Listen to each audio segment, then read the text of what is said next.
Personal matters లో ఎవరైనా అఫేర్లు పెట్టుకొని తన భార్యకి అన్యాయం చేసిండు ఒక వ్యక్తి అని కానీ, లేకపోతే తన భర్తని మోసం చేసింది అని ఆ యొక్క భర్త ఫీల్ అయినా, భర్త కుటుంబ సభ్యులు కానీ భార్య కుటుంబ సభ్యులు ఫీల్ అయితే వాళ్ళ సమస్యలు పరిష్కరించుకోవడానికి చాలా వేదికలు ఉన్నాయి.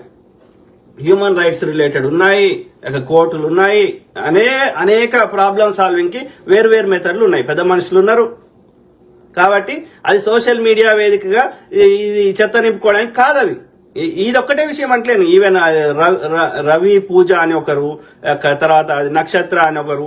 అరే మీ పర్సనల్ అఫేర్స్ మాకెందుకురా అయ్యా? భార్యాభర్తలు ఇద్దరికి పడతలేదు, లేకపోతే ప్రియులకు పడతలేదు. Okay, there are different ways to. నచ్చకపోతే నేను ఒకటే చెప్తున్నా, సింపుల్. పెళ్లి అయితే ఒక రూలు, పెళ్లి కాకపోతే ఇంకో రూలు. పెళ్లి అయితే ఏమంటారు? డివోర్స్ ని మీరు కోర్టులకు పోండి, ఏముంటది డివోర్స్? డిజల్యూషన్ ఆఫ్ మ్యారేజ్ అంటాడు. అంటే కలిపేది పెళ్లి, విడగొట్టేది విడాకులు. మామిడాకులు విడాకులు. అర్థమైందా? నచ్చితే కలిసిండు, నచ్చకపోతే విడిపో. పెళ్లి కాకపోతే పెళ్లి కాకముందు అయితే లవ్ బ్రేకప్, పెళ్లి అయినాక మ్యారేజ్ డివోర్స్, రెండు ఒకటే. కాకపోతే ఒకదానికి చట్టబద్ధత ఉంది, ఒకదానికి చట్టబద్ధత లేదు, అంతే. ఇద్దరు మనుషులు నచ్చితే కలిసి ఉండొచ్చు, నచ్చకపోతే ఎప్పుడైనా విడిపోవచ్చు. ఉన్నదే చిన్న జీవితం, రోజు కొట్లాడుకుంటా యుద్ధం చేసుకుంటా బతకాలని ఎవడు చెప్పిండు? ఆ యుద్ధ వాతావరణంలో పిల్లల్ని అట్లా భయంకరంగా పెంచితే వాడు రేపు క్రిమినల్ ఎందుకు కాడు? కాదు, ఇద్దరు తల్లిదండ్రులు కొట్టుకునే యుద్ధ వాతావరణంలో పిల్లలు పెంచితే పిల్లలు ఒక మంచిగా పెరుగుతారా, ఒక ప్రశాంతంగా పెరుగుతారా, లేకపోతే రేపు వాళ్ళు క్రిమినల్ తయారవుతారా?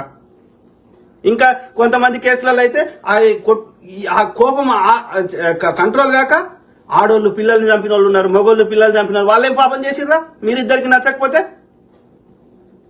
లేకపోతే ఆత్మహత్య చేసుకొని పిల్లల్ని కూడా పురుగు మందించి అట్లా చేసుకుంటారు. మీకు ఎవడు ఇచ్చిన హక్కు పిల్లల్ని చంపే హక్కు? కాబట్టి నేను ఒకటే చెప్తున్నా, ఎవరికైనా సరే, అది పెళ్లి అయినా పెళ్లి కాకుండా నచ్చితే కలిసి ఉండండి. వర్కౌట్ అయితే లేదు, అది మనకి వర్కౌట్ సెట్ అయితే లేదు, ఈ వ్యక్తితో నేను రెస్ట్ ఆఫ్ ద లైఫ్ ప్రశాంతంగా బతకలేను అన్నప్పుడు చక్కగా విడిపోండి. తప్పు కాదు. ఓకే, భూమి మీద పెళ్లి చేసుకునేదే, లేకపోతే ఒక వ్యక్తి ఒంటరిగా ఉండే కంటే ఇంకో వ్యక్తితో ఉంటే ఇంకా సంతోషంగా ఉంటామని చేసుకుంటాం. ఒంటరిగా ఉన్నా బతకొచ్చు, కానీ ఇంకో వ్యక్తి మన జీవితంలో వస్తే ఇంకా సంతోషంగా ఉంటామని. మరి కానీ ఆ ఇంకా సంతోషం కాకుండా ఉన్న సంతోషాన్ని తీసుకుపోయినప్పుడు అట్లాంటి బంధం ఎందుకు? అవసరం లేదు. మనం ఏ పర్పస్ పెళ్లి చేసుకున్నామో ఆ పర్పస్ సాల్వ్ కానప్పుడు ఏది ఆశించి ఆ ప్రేమ చేసినామో అది సాధ్యంగా. ఎందుకంటే ఒక వ్యక్తి పెళ్లి కాకముందు కానీ ఇనిషియల్ స్టేజ్ లో రిలేషన్లు ఉన్నప్పుడు వాళ్ళు కలిసి ఉండరు, వాళ్ళకి డే టు డే సమస్యలు ఫేస్ చేయరు, ఒక ఫైనాన్షియల్ రెస్పాన్సిబిలిటీ ఉండదు. అప్పుడప్పుడు సినిమాలకి, ట్రిప్పులకి, బేకరీకి ఇట్లాంటివి ఉంటాయి. ఉన్నప్పుడు ఆడ బాధ్యతలు ఉంటాయి కాబట్టి మంచిగా అనిపిస్తుంది. అంటే నా యొక్క మంచి పాజిటివే నువ్వు చూసినావు, నీ పాజిటివే నేను చూసినా. నా కష్టకాలం వచ్చినప్పుడు నేను ఎట్లా ప్రవర్తిస్తాను నువ్వు చూడలేదు, నా గురించి నాకు రీసెర్చ్ చేయలేదు. Same thing vice versa. కాబట్టి నేను ఒకటి చెప్తున్నా, ఒకటి తొందరపడి పెళ్లిళ్ళు చేసుకోకూరి. ఓకే, ఒకరిదొకరు పూర్తిగా తెలుసుకున్నాక నిజంగా మనం రెస్ట్ ఆఫ్ ద లైఫ్ కూడా ఉండగలుగుతాము అని పూర్తిగా అనిపించినప్పుడు ఆలోచించండి. ఒకవేళ అన్ని ఆలోచించి పెళ్లి చేసుకున్నా గాని గడి కొట్లాటలు అవుతున్నాయి, అది ఒకరి మీద ఒకరికి ముందున్న ప్రేమ లేదు, మనం కలిసి ఉండలేము అన్నప్పుడు విడిపోండి. తప్పు కాదు, విడిపోవచ్చు, మళ్ళీ పెళ్లి చేసుకోవచ్చు, ఏమి తప్పు కాదు. విడిపోయి ఒక మిత్రులుగా ఉంటే ఇంకా మంచిది, మిత్రులుగా లేకున్నా సరే కానీ శత్రువుగా లేకున్నా మంచిదే. ఎందుకంటే ఒకసారి గుర్తు చేసుకోండి, గతంలో నేను అట్లీస్ట్ కొన్ని రోజులైనా ఈ వ్యక్తితో నా జీవితంలో బాగా నా జీవితాన్ని పంచుకున్నా అన్న ఆ సాఫ్ట్ కార్నర్ అన్న ఉండని.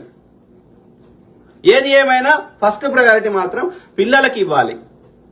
అర్థమైంది? ఏ తల్లిదండ్రులకైనా ఇది చెప్తున్నా. ఎందుకంటే మన జీవితం ఆరిపోతుంది, వాళ్ళ జీవితం ఇంకా లాంగ్ ఉన్నది. కాబట్టి పిల్లల దృష్టిలో పెట్టుకొని పిల్లలకి పిల్లలు పుట్టకపోతే మీ పర్సనల్ గా నీకు ఎమోషనల్ గా నువ్వు సంతోషంగా ఉన్నావా లేదా ఆలోచించుకోండి. నేను ఇద్దరికి చెప్తున్నా, పురుషుడైనా స్త్రీ అయినా.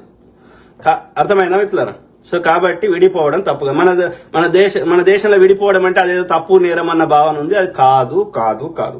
ఏ పర్పస్ పెళ్లి చేసుకున్నా సాల్వ్ కానప్పుడు విడిపోవచ్చు.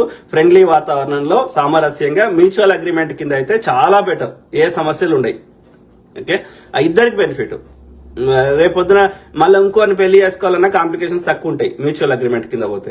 ఓకే, కాబట్టి పురుషులకైనా స్త్రీలకైనా అదే చెప్తున్నా. ప్లస్ ఇక్కడ ఈ శాంతి గారి విషయంలో ఆమె అఫైర్లు పెట్టుకుందా లేదో మనకు తెలియదు, సరైన ఆధారాలు లేవు. ఎవరైనా ఆధారాలు ఉంటే వాళ్ళ కుటుంబ సభ్యులు, ఆయన మదన్ గారు కానీ ఇంకో ఆయన కానీ కోర్టుకు పోయి నాకు అన్యాయం చేసింది నా భార్య కాబట్టి నాకు మోసం చేసింది, నాకు సరైన న్యాయం ఇప్పించండి అంటే కోర్టు నువ్వు చెప్పిన అప్లికేషన్ బట్టి నువ్వు చెప్పిన దానిలో న్యాయం ఉండి సరైన ఆధారాలు ఉంటే మదన్ గారు మీకు సరైన న్యాయం చేస్తారు. మీడియాకి ఎక్కి మీ పర్సనల్ విషయాలతో ప్రజల యొక్క దృష్టి మరల్చి ప్రజల యొక్క సమయాన్ని వృధా చేయాల్సిన అవసరం లేదు. నేను ఈ శాంతి గారికి చెప్తలేను, ఇంకా ఎవరైనా సరే మీడియాకి ఎక్కే అందరికి చెప్తున్నా, అర్థమైందా?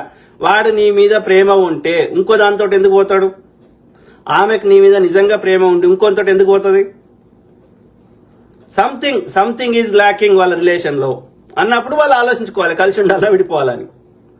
బజార్కి ఎక్కితే ఏం లాభం లేదు, మీడియాకి ఎక్కితే. అర్థమైందా?